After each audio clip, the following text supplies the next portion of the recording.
बहुत आभार महाराज जी।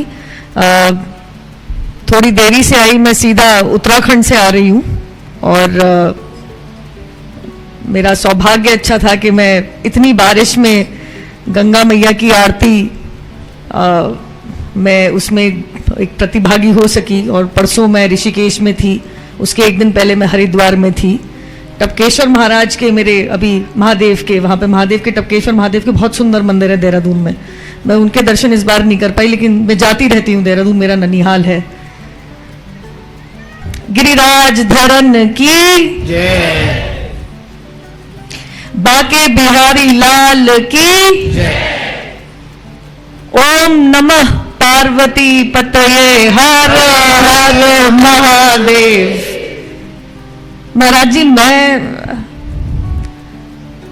मैं इतना कार्य करती हूं नहीं, ये धर्म इकलौता मेरा नहीं है, ये सब हम सभी का है और इसकी रक्षा केवल मैं करूं, ये उद्देश्य भी मेरे हिसाब से इस लायक शायद मुझे भगवान ने समझा भी नहीं है।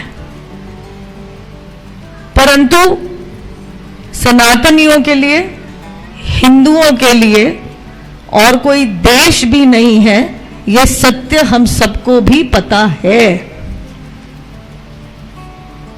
जब ऊंचे पदों पे बैठे लोग कह देते हैं हिंदू हिंसक हैं,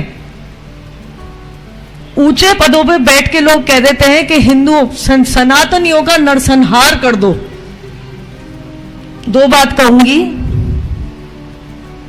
जो मैंने देखा है पिछले 2 साल में, सनातनियों का नरसंहार करने की कोशिश की गई, क्योंकि शायद व्हाट्सएप पे, फेसबुक पे कुछ लिख दिया और कुछ ऐसा उल्टा सीधा नहीं लिखा।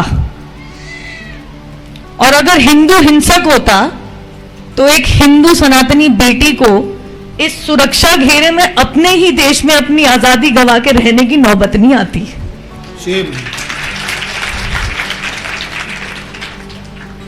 यहां पे आप लोग भागवत कथा सुनने आते हैं, यहां इस माहौल में मैं और कुछ नहीं कहूंगी, परंतु इतना जरूर कहूंगी कि एकत्रित हो जाइए। महाराज जी बिल्कुल सही कह रहे हैं, किसी और घर की बेटी तो दूर की बात है, किसी और घर के किसी सदस्य को भी वो ना देखना पड़े जो मैंने देख लिया। और जब तक मेरी सांस है, मैं आप सभी के घर की एक बेटी, बेटा, आप कुछ मान लीजिए, मैं उसी के लिए आपके लिए खड़ी रहूंगी, अपनी आवाज उठाती रहूंगी। तुम कहो तो वाह वाह, मैं सत्य भी कह दूं तो सर तन से जुदा, ये मेरे देश में नहीं चलेगा। मेरा देश भारतीय संविधान से चलेगा, किसी मजहबी कानून या शरिया से नहीं। भारत माता की, मुझे आवाज ही नहीं आई आप लोगों की। भारत माता की, भारत माता की, वंदे वंदे गिरिराज धरन की।